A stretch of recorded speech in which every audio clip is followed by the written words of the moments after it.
رجاء ثم رجاء ثم رجاء. كل اب وكل ام ما شاء الله عليكم، انتوا مهتمين باولادكم اهتمام جميل جدا، بس ناقصوا حاجه. بتودوا احسن مدارس وبتعلموا احسن تعليم وبتودوا 16 كورس عشان خاطر الولاد ما يكونش ناقصهم حاجه، بس بتنسوا تديهم حاجه مهمه جدا وهي الدين.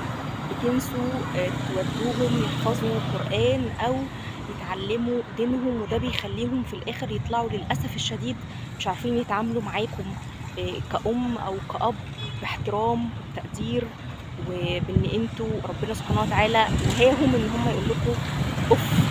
فبالتالي هم مش سامعين أي حاجة عن الدين ولا على التعاملات الدينية إلا من رحم ربي طبعا.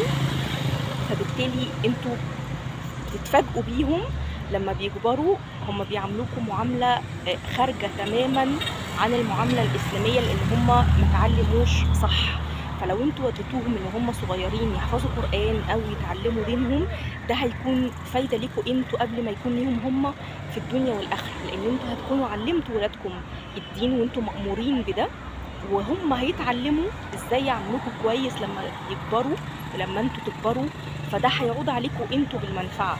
لكن احنا دلوقتي بقينا في زمن للاسف الشديد الا من رحم ربي، طبعا في ناس كتير بره باهاليها وانا بوجه لهم كل التحيه والشكر، بس في ناس كتير للاسف الشديد دلوقتي بيودوا الام والاب دار مسنين وبيهملوا في رعايتهم لما بيكبروا في السن اهمال يعني لا يرضي اي بني ادم في الدنيا، ما يرضيش اي دين ولا اي مله في الدنيا اللي بيتعمل في الام وفي الاب لما بيكبروا دول. يا جماعه اتقوا الله فيهم، وانتوا في يوم من الايام هتكونوا ام وهتكونوا اب وهيتعمل فيكم اللي انتوا بتعملوه.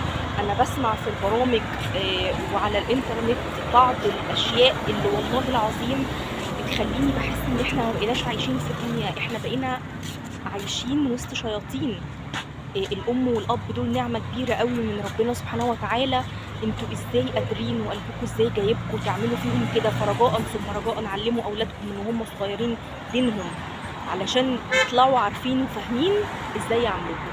تحياتي للجميع، مروه مغرب.